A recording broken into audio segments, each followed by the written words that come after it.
Hello बच्चों, आज हम लोग क्लास 10 इकोनॉमिक्स का पहला चैप्टर पढ़ेंगे विकास।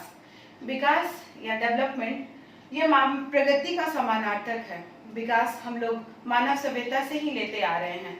जब पहले मानव गुफाओं और कंदराओं में रहता था और आज कहाँ रहता है? आज ऊंचे ऊंचे बिल्डिंग गगनचुंबी इमारतों में रहता है। साथ ही साथ आप यातायात के साधनों में भी देख रहे हैं, जहाँ पहले बैलगाड़ी या पैदल चलते थे लोग और अभी सुपरसोनिक मंगलयान तक लोग पहुंच गए हैं। और शिक्षा के क्षेत्र में भी आप देख रहे हो कि पहले जहां गुरुकुल वगैरह में पढ़ाई होती थी, आज इंटरनेट पे पढ़ाई हो रही है। तो इस तरह मानव सभ्यता जैसे जैसे सभ्यता में प्रगति करते गया, साथ ही साथ विकास होता गया।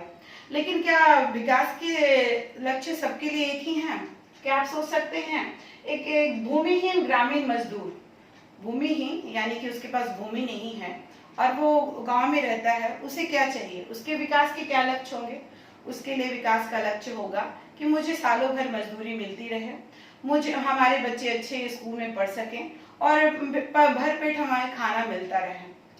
साथ ही आप देख सकते हैं पंजाब का समृद्ध किसान, ये क्या चाहेगा? ये चाहेगा कि हमारे खेतों में जो उपज हुई है उसका उचित समर्थन मूल्य मिले, है ना, हमारी पैदावार का उचित समर्थन मूल्य मिले। उसके बाद किसान जो खेती में के लिए वर्षा पर निर्भर है, वो क्या चाहेगा? वो चाहेगा कि हमारे इस साल मानसून अच्छी हो, बारिश अच्छी हो, कि सालों भर के लिए फसल हम उपजा पाए, मिल जाए। उसी तरह शहरी बेरोजगार युवक, शहर का एक पढ़ा लिखा व्यक्ति क्या सोचेगा कि हमें रोजगार मिल जाए ताकि आराम से अपना जीवन यापन कर सके। उसी तरह नर्मदा घाटी का एक आदिवासी, वो क्या सोचेगा? नर्मदा घाटी आप लोग जानते हैं, ये बहुत ही शायद नहीं भी जानते हो, लेकिन ये नर्मदा घाटी में बांध बनाने के लिए बहुत ज्यादा आंदोलन हुआ था, नर्मदा बचाओ आंदोलन। इसमें बहुत सारे आदिवासी को अपने गांवों से विस्थापित होना पड़ा था। बांध बनाने से शहरों में निर्बाध बिजली आपूर्ति होती, लेकिन साथ ही साथ और वहाँ के आदिवासी मजदूरों को या किसानों को वहाँ अपने गांव को छोड़ के जाना पड़ता। इस तरह हर लोगों को देखते हुए हम लोग कह सकते हैं कि विकास के लक्ष्य सबके लिए एक जैसे नहीं है। अलग अलग लोगों के लिए विकास का लक्ष्य अलग अलग है। इस तरह विकास के सिद्धांत में हम बोल सकते हैं कि हर एक व्यक्ति के लिए विकास का लक्ष्य अलग अलग होता है। हर एक व्यक्ति के लिए विकास का लक्ष्य अलग होता है। जहाँ गांव का एक फैक्ट्री मालिक चाहता है कि हमें निर्बाध बिजली मिलती रहे, लेकिन वहीं पे आदिवासी जो नर्मदा घाटी का था, उसे नहीं चाहिए कि ये बांध बने। ठीक है, तो हर एक दूसरे का विकास जरूरी नहीं है कि मिलता हो। एक दूसरे के विकास के जो लक्ष्य हैं उनमें क्लैश हो सकता है, उसमें टकराव की स्थिति भी आ सकती है। तो इन सबको देखते हुए हमने एक हमारे सरकार ने कॉमन जो गोल है या लक्ष्य है उसे निर्धारित किया है। उसमें क्या है?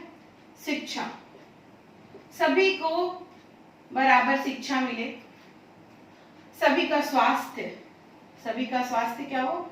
अच्छा हो, और जीवन स्तर भी उनका अच्छा हो। इस तरह के लक्ष्यों को निर्धारित किया गया कि सबका साथ साथ जीवन स्तर का संबंध, इन सब का संबंध क्या से है? हम देख सकते हैं कि शिक्षा अच्छी मिले, स्वास्थ्य अच्छा हो, जीवन स्तर अच्छा हो, इन सब का एक निचोड़ क्या आता है? इन सब के लिए चाहिए क्या? एक अच्छी आय हो।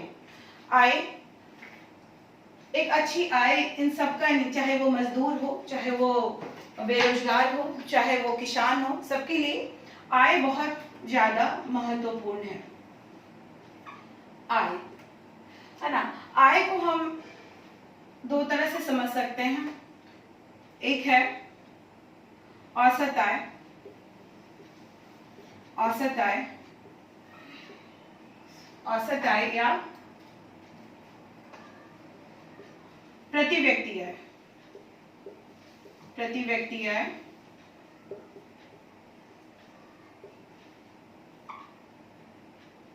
और दूसरा है राष्ट्रीय आय।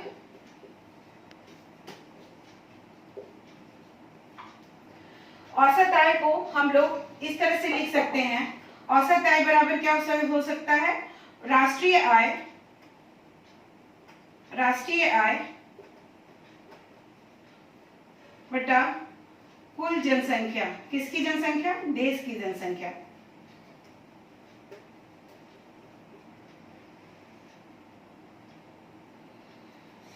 है ना। राष्ट्रीय आय भी उस तरह से हम लोग माप सकते हैं जीडीपी और जीएनपी के टर्म में। जीडीपी यानी सकल घरेलू उत्पाद और जीएनपी यानी कि सकल राष्ट्रीय उत्पाद। ठीक है। उसी तरह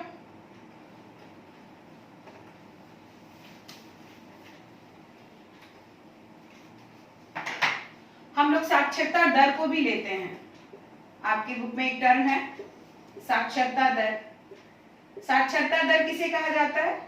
7 वर्ष से ऊपर शिक्षित व्यक्तियों की संख्या, है ना। किसी देश का हम लोग साक्षरता दर नापते हैं, इससे जाना जाता है कि वो देश कितना शिक्षित है, वहां के लोगों के मानव संसाधन कितना अच्छा है।